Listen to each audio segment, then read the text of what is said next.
You are listening to Gangland Wire, hosted by former Kansas City Police Intelligence Unit Detective Gary Jenkins.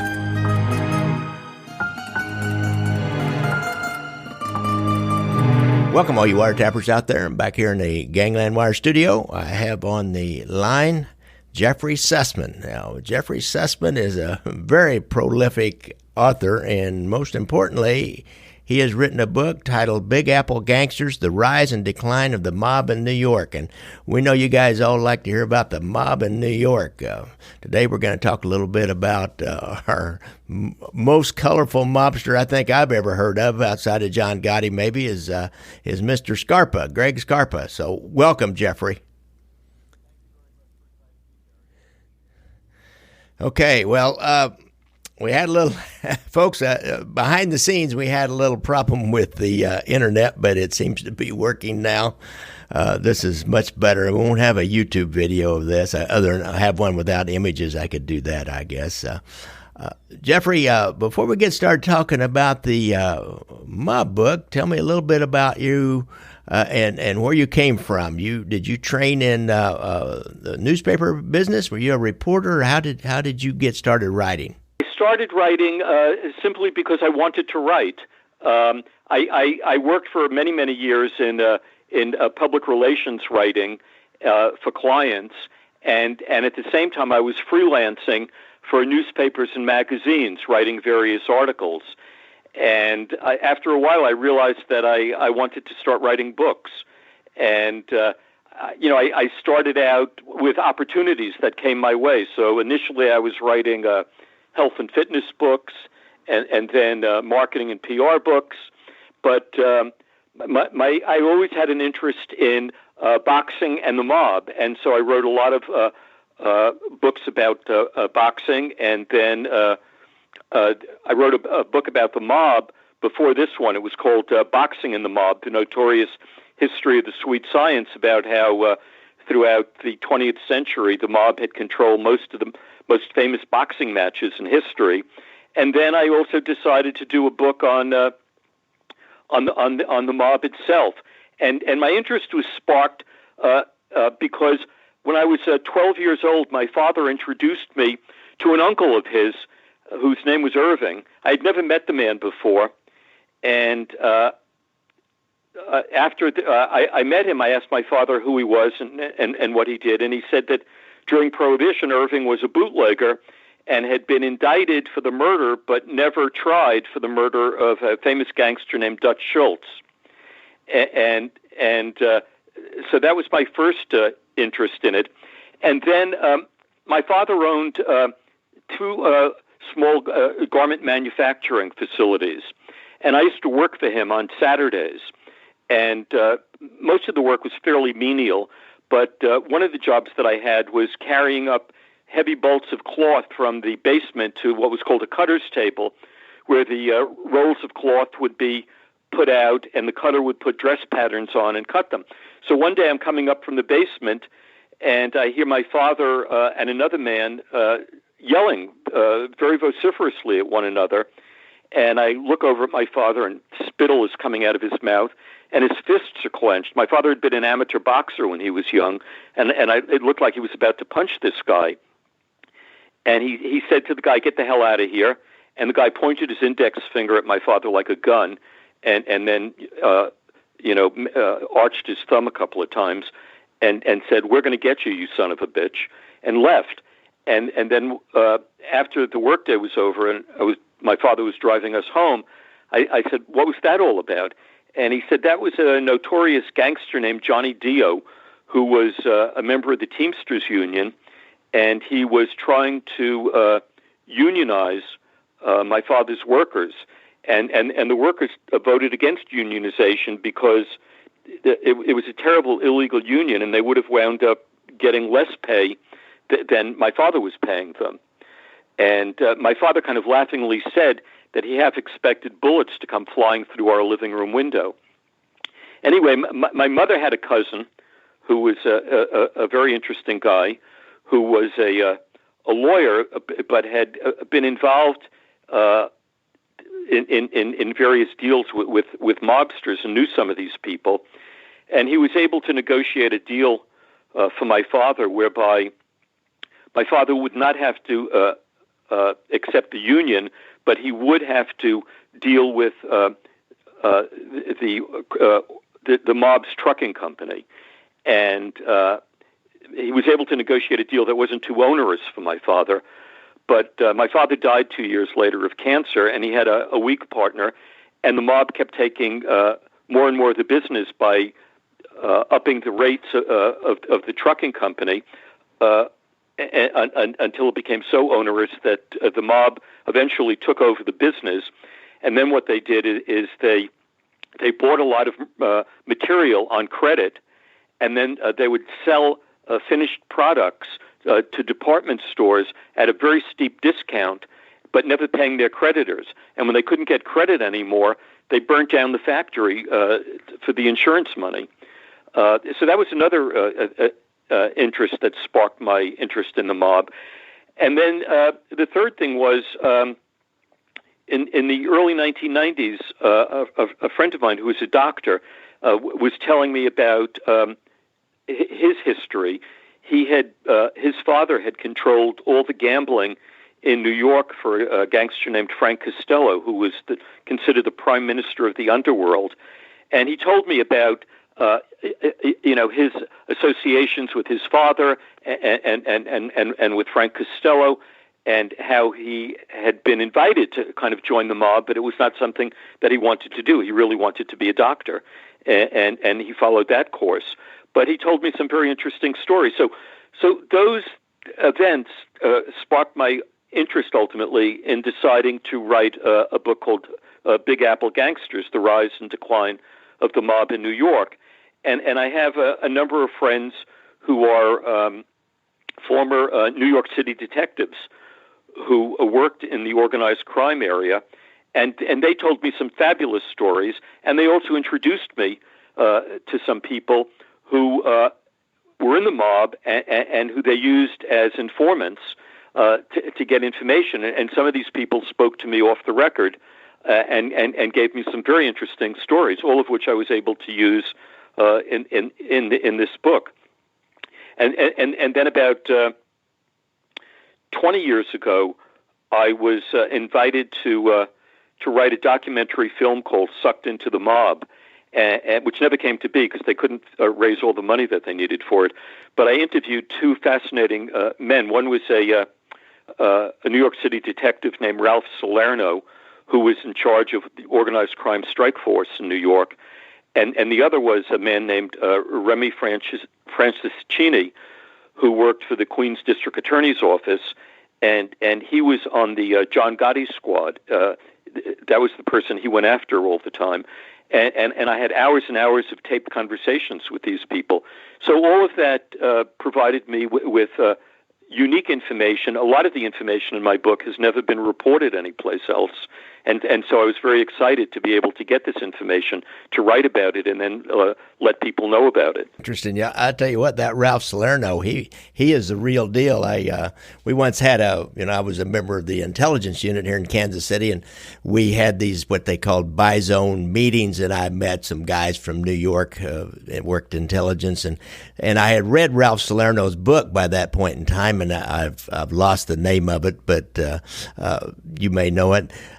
It is a really, it's one of the early, overviews of the mob that really competently written and well researched and everything by a guy who was there. And this guy, I asked him about Ralph Salerno. He said all he ever does is sit back and read reports. Well, I kind of do better than that, but typical kind of cops that we don't like each other to get any notoriety or anything. Well, yeah, that's probably true. And then I got to interview another cop named Tommy Dades and a prosecutor named Michael Vecchione, and they were the two men who uncovered and wound up providing evidence and prosecution evidence for the indictment and trial of these two guys known as the Mafia Cops. Oh, interesting. That's a hell of a story there. I read that. I tell you what, Jeffrey, I read that and I was like, I was so embarrassed to be a cop. And it's like these guys came on to be, they were criminals who somehow figured out a way to get on the police department. I noticed one of them even got into working organized crime intelligence. That was amazing. Well, it was interesting because one of my friends, who's a retired organized crime detective in New York, at one point he was the boss of Steve Caracappa, who was the one of the mafia cops. And he said, you never would have known it. I mean, this guy came across as the most straight-laced person in the world. He was very hardworking. He never did or said anything that would lead you to believe that he was a criminal. And he said it wasn't until after these guys retired and moved to Las Vegas that the information began to circulate about who they really were and what they had been doing. I'll tell you what, you certainly have a rich history of organized crime in New York City. It's kind of like Chicago was the same way. It was like the mafia, the politicians, the businessmen. It was like everybody was in bed together, and the mafia was somehow had inserted themselves into everything, just like your father's business like that. Exactly. And in the garment industry. So it's just amazing what they can do. And then they run the classic bust out. I saw a couple of those here, but not, it's just a classic, get involved with the business, take it over, and then sell everything at a discount to get the cash money in and don't pay any bills, and then they don't even declare bankruptcy. They just close down and burn it down for the insurance. That was a heck of a story. Yeah, it was. I'm glad my father didn't live to see that. It would have broken his heart. Really. So I've got a quick question. I did a story on a little bit about the mob and what was the great big, huge big man's name from Italy that was a boxer for a while during the Oni Madden times. I think Oni Madden maybe even was his manager. Primo Carnera. Primo Carnera. That's a heck of a story there. Well, yeah, I have a whole chapter about that in my previous book, Boxing and the Mob. One of the things about that was very interesting is I don't know if you saw the movie Cinderella Man or not, but it prevented a very dishonest account of Max Baer, because I did a lot of research into that fight, and also I interviewed Max Baer's son, Max Baer Jr. When Max Baer beat Primo Carnera for the heavyweight title in 1935, he had knocked him down 11 times in the ring, and he had some broken ribs, he had a broken bone in his arm, and he had a broken jaw. And the mob completely dropped him. They felt he wasn't worth anything to them. And Max Baer paid every one of his hospital bills. And then, after that, got Primo Carnera a job as a professional wrestler because he was completely broke. The mob had stolen all of his money. And Primo Carnera was then able to regain all the money that he should have gotten from boxing. So Max Baer was actually a very kind, generous man, but the movie presented him as totally opposite from that. I remember a movie called Requiem for a Heavyweight, I believe, with Jackie Gleason, and that was kind of a little bit like that. It was about this former boxer. I think Anthony Quinn played the former boxer who was now a wrestler, and how he'd sunk to this level of being almost like a cartoon buffoony kind of a character, and he'd have been a great boxer at one time. So that was based on Primo Carnera. That's kind of what I figured when I did that show on the boxing and him in particular. God, he was huge. Yeah. Oh my God, I saw that picture of him. He was one of the biggest. I think the largest heavyweight boxer of all time. I think he was 6'7", and if you have a look at Max Baer was, I think, 6'2" or 6'3", and if you look at that fight on YouTube where you can see it, Max Baer looks tiny next to Primo Carnera. Carnera was just so enormous. He was. So, Jeffrey, we talked about this before, and I kind of mentioned maybe about Carlo Gambino. I'd never done him, but you mentioned Scarpa, and I thought, man, that is a heck of a story, and you've got a whole chapter in there on Greg Scarpa, and starting off with that whole deal about going down the Mississippi burning. Speaking of art imitating life or art taking things from real life, the whole Mississippi burning movie, where they. Only they didn't really use the mob guy. They used a kind of a rambunctious FBI. Yeah, sort of like a rogue FBI agent that Gene Hackman played. Right. Yeah, and that was basically based on what he did down there. But even before that, how did they first turn Scarpa? Scarpa. He was known as the Grim Reaper because the FBI estimated that he had killed between 80 and 100 people. And Scarpa was a very intelligent man, and he knew they didn't really have to turn him. Often they have to threaten someone in order to flip them, but they didn't have to threaten him. They just had to promise him immunity from his crimes. Not murder, but everything below murder, and he saw that as an opportunity to just continue working, doing what he was doing, and the FBI gave him carte blanche to just do it. So much so that his FBI handler ultimately was indicted, but he was found innocent. They couldn't prove anything against him, but it caused a big scandal within the FBI when all of this came out.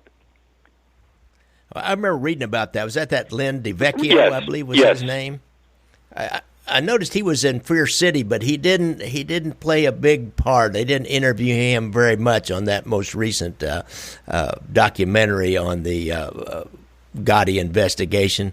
I just wonder if he was maybe he didn't a little bit persona non grata with his fellow FBI agents, or do you know about that story? I just know that the FBI was not too happy with him, and he did go. I believe he did go to trial, but ultimately they decided there wasn't sufficient evidence to warrant a conviction, and I think they dropped him, dropped it for that reason. And he may have been, technically he may have been innocent, because the FBI uses confidential informants all the time, and it's just a matter of how long or short the leash is that they give that person, and so there was some discrepancy. Is he on a long leash or a short leash?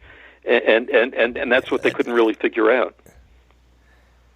That's a dangerous game when you play that, and I've played that. And those guys, I tell you what, they're constantly trying to use their law enforcement control all the time, constantly trying to use you to compromise you in some manner. It's a battle with most of them, the professional kind of informants like that you don't really have a big hammer on top of. You just kind of depend on their cooperation and their ego, and it's a dance that you play. And I know that this one guy, he used to offer me, he said, I got some nice watches here. Of course, I know that they were stolen. And one time I said somebody had a nice, I said, that's a cool leather coat. He said, you want one? I got 3 or 4 more just like it here, all brand new. I said, no, dude, I don't want your coat.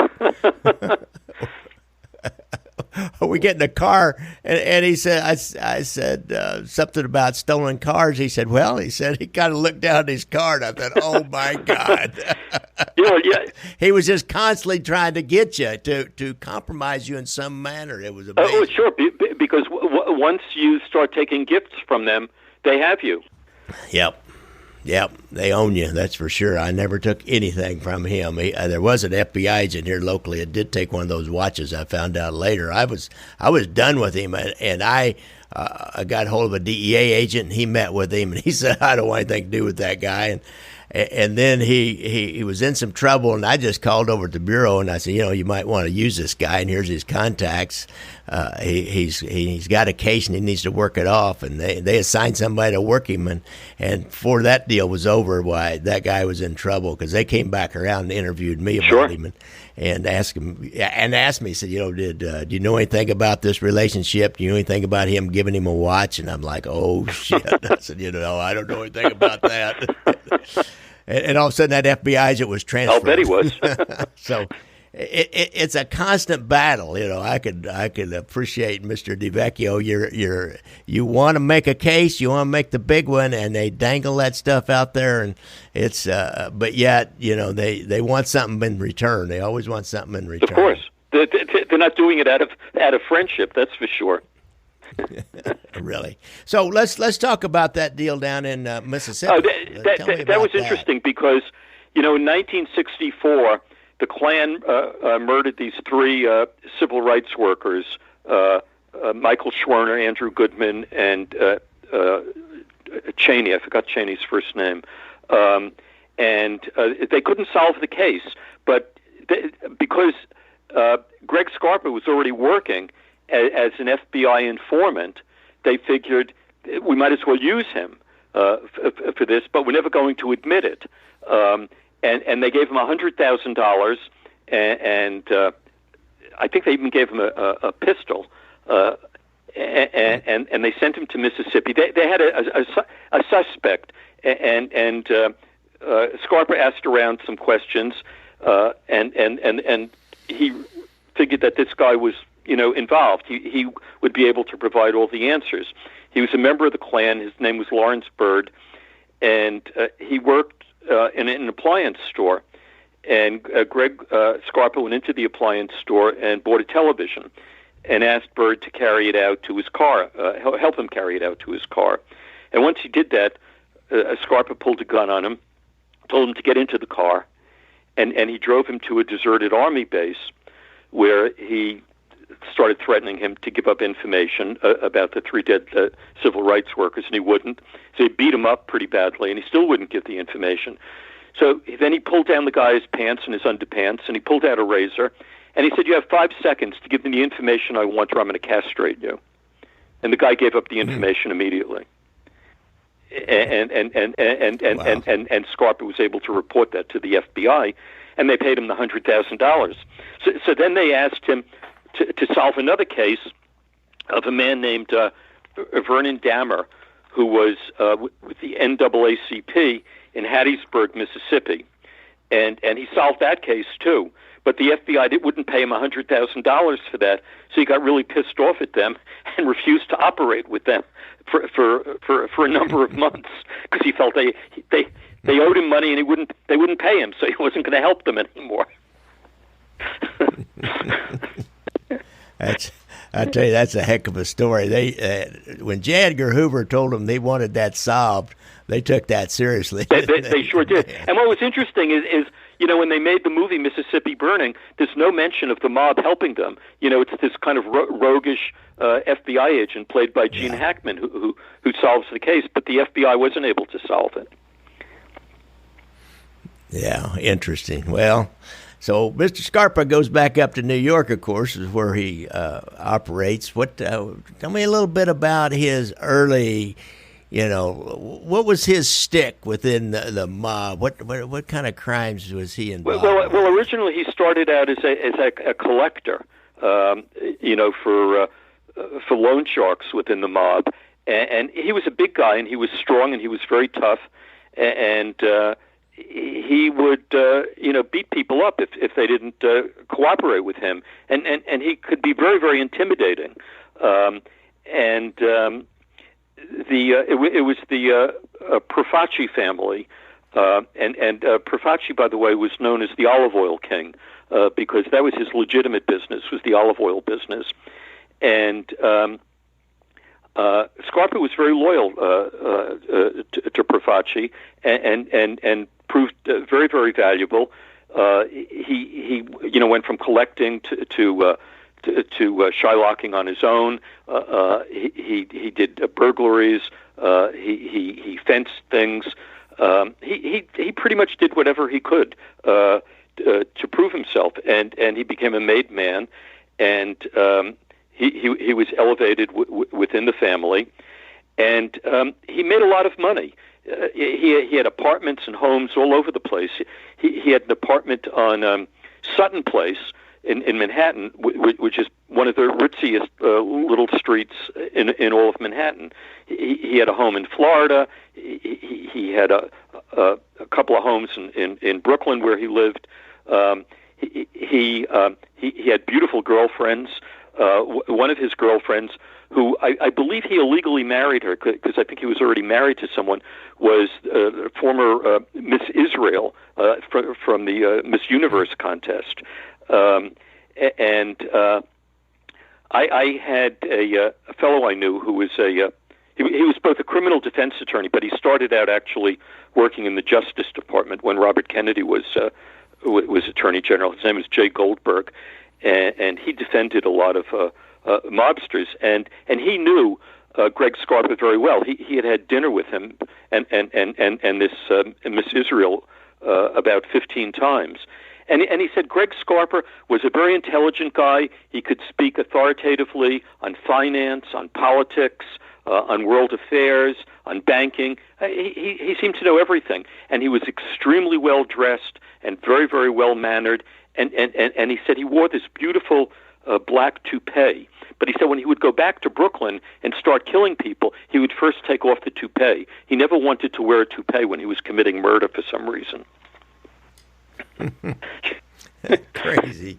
He was what, there's an organization within the mafia, and he was with the Profaci family, but then I can't remember who took that over. Was that Persico? Yes, then what happened? Persico took it over. Persico was sent to prison, and a man, and he temporarily appointed a man named Vic Orena to run it, but Orena decided to take over and become the permanent head of the family, and Scarpa was and the Profaci family had evolved into something then called the Colombo family, and Orena was taking that over from Persico while Persico was in prison. So Persico ordered the murder of Orena, and Scarpa was supposed to carry that out. Scarpa was very loyal to Persico, and there was something called the Colombo Wars. And there was a district attorney in Brooklyn at that time named Charles Hines. And when he was interviewed, he said that, I don't care. He said, I hope these guys keep shooting each other as long as they don't miss and hit a civilian, because as long as they keep killing each other, it means less work for our office. Yeah, they had a heck of a time in that Colombo War. They were killing a lot of people. They just had a hard time getting the right people killed. That's right. I mean, there was one guy, I forgot his name, and Greg Scarpa went out looking for him, and he saw the guy in front of his house putting up Christmas lights at the beginning of December, and he was being driven by a young guy, and he was in the back seat with I think an M1 rifle with a special sight on it. And he saw this guy, and he pulled the rifle out of the window of the back seat and shot and killed the guy with, I think, 1 or 2 bullets, and then just drove away.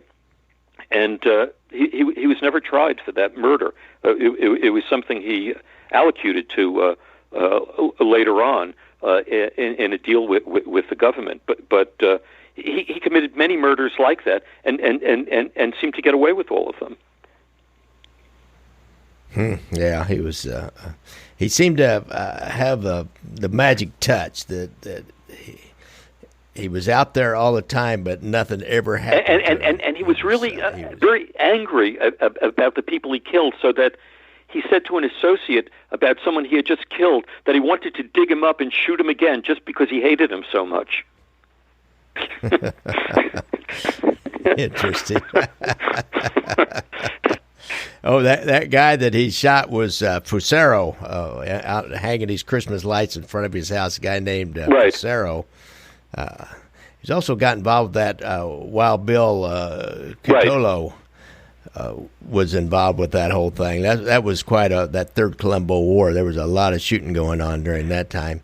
Now he had a crew, I would assume. And did he have a social club? Where did he hang out? I believe, oddly enough, his social club was called the Wimpy Boys Club.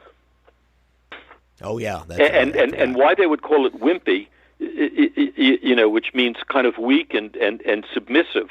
I don't know why they would do that. It always struck me as odd that they would have a social club called the Wimpy Boys Club. So later on in his life, he gets AIDS later on, but the government finally, I think, at some point in time in the early '90s, the government's just about done with him. Well, what happened is, for some reason, this guy had a habit of eating aspirins like they were peanuts, and the aspirins eventually dug holes in his stomach, so he had some ulcers, and he went into the hospital in Brooklyn called Victory Hospital to have his stomach patched up and part of it removed, and they told him he would need a blood transfusion, and it was during the AIDS epidemic. And he said he didn't want to take any blood from anyone in the public because he was frightened of getting AIDS. He demanded that he get transfusions from members of his crew. And he had this one a guy in his crew who was a weightlifter and injected himself with steroids and often used dirty needles. So when he got a transfusion from this guy, he developed HIV. And eventually he had full-blown AIDS, and he knew that he was going to die from this. But one day he was living with I think the second woman. Her name was Linda Shiro, and they had a son, Greg Scarpa Jr., who went out and got involved with these two guys who were drug dealers. And they took advantage of the son, and the son came back and reported it to Greg. And Greg said, well, we're going to go out and find these guys. So they're driving around, and they see these two guys. His son points them out, and Greg lowers the window of his car and starts shooting at them. And he kills one of them, but the other one returns fire and shoots out one of Greg's eyes. So the son drives Greg home quickly. In the meantime, Greg was under house arrest, and he had one of those anklets on that notify the FBI if he's left his home. And as soon as he gets home, the phone is ringing, blood is pouring out of his eye. He lifts up the phone. It's the FBI. They say, we just saw that you left your home. What's going on? He said, I just had to go to the drugstore to get a prescription refilled. But everything is fine now.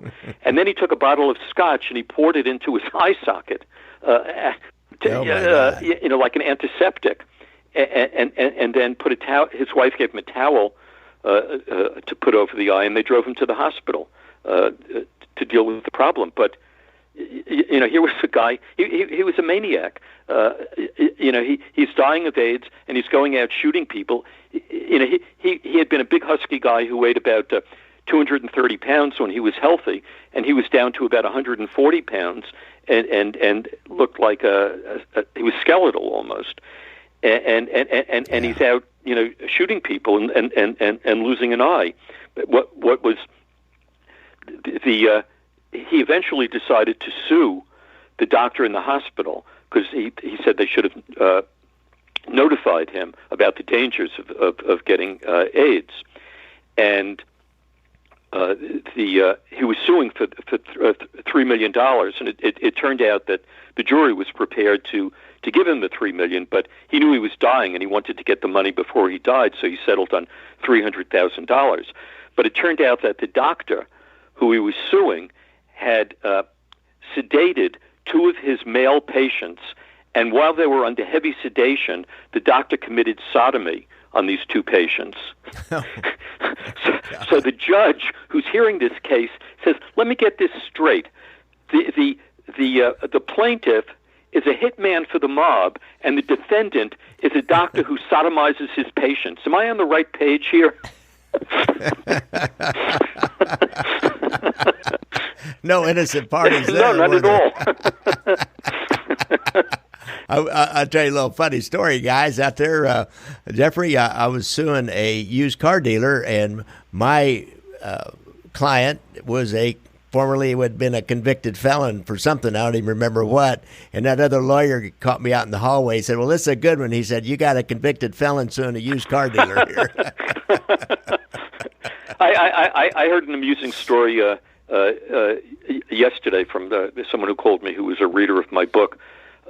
It's not about Scarpa, but it's about a man named Jimmy Napoli, who known as Jimmy Knapp, who controlled all the bookies in the Northeast, and had a social club in Williamsburg and Brooklyn.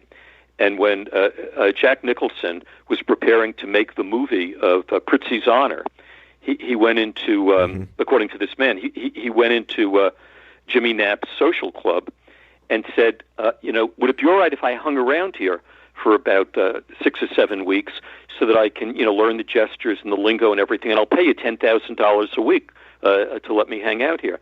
And Jimmy Knapp said to him, look, I don't want you here. Why don't you find another club to go and hang out at? And if you find it, I'll pay you $20,000 a week. I know.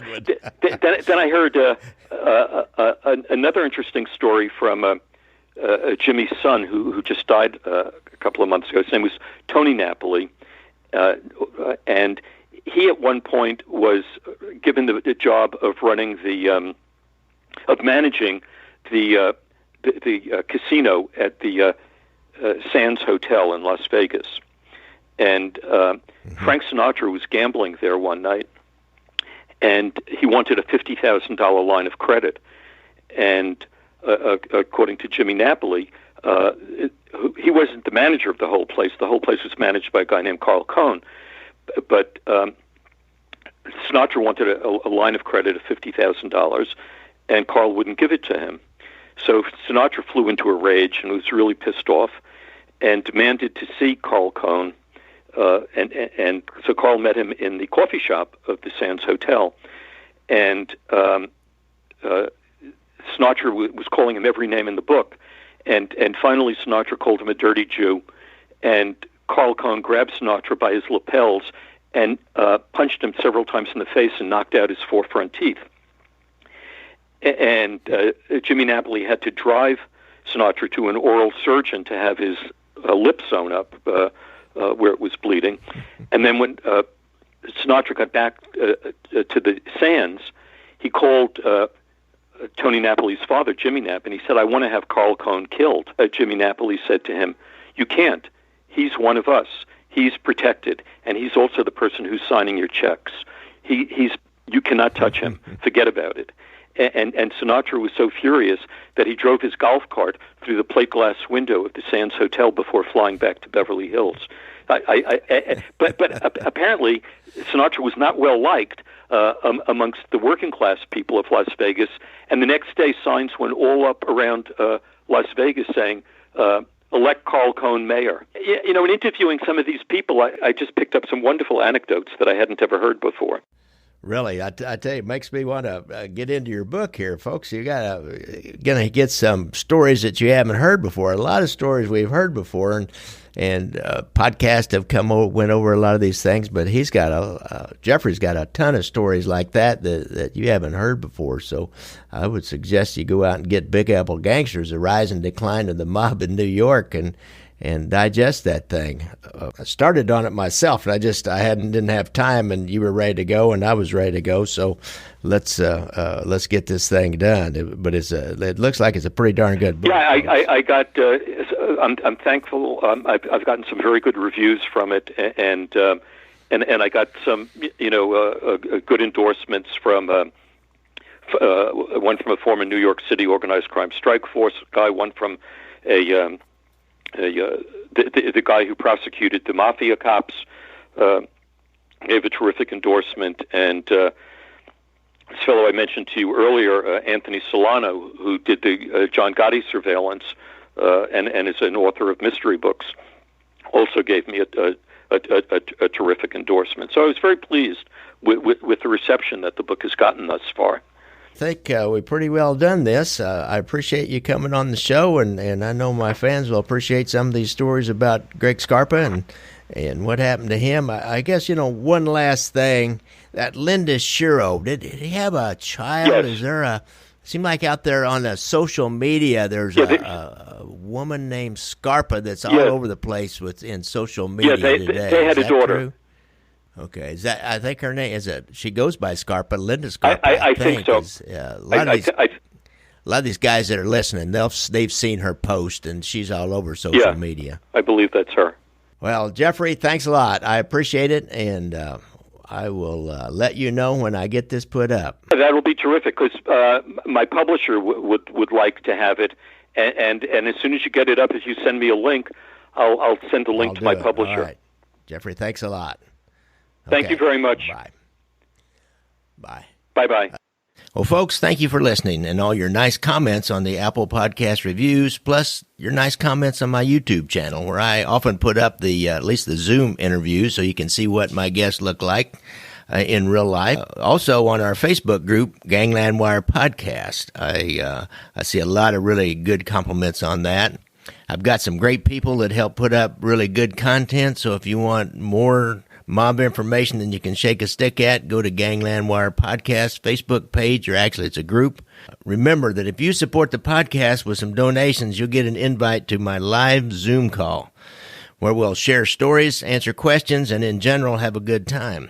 Don't forget to buy me a cup of coffee or a shot and a beer on Venmo, on your Venmo app, or you can go to Gangland Wire, my website, ganglandwire.com, and donate. I have a donate page, and each podcast that I put up has a pretty lengthy written blog piece about what the subject is, and at the bottom of that page there's a way to donate.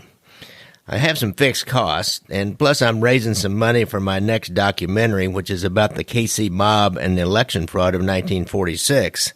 I've already had to hire a film guy to do a couple of my interviews, and I have one more interview to film, plus some I have an artist that I pay to do some illustrations for my movie. If you remember from Brothers Against Brothers or Gangland Wire, I use some illustrations in those. And by the way, you can rent those on Amazon for only $1.99 or $2.99 if you want the HD version. And finally, I have my book, Leaving Vegas, the true story of how FBI wiretaps ended mob domination of Las Vegas casinos. Now, that title is a mouthful. But in that book, you're going to find copies of a lot of the transcripts of the actual wiretaps. And if you get the Kindle version, I took those audios that I got out of the court files and linked them to the book in the proper places. I have an explanation and then the actual audio wiretap, which I think is kind of unusual. So you can go to Amazon and get that book and get it in the Kindle version. Gangland Wire supports the Veterans Administration and their programs that help veterans with PTSD.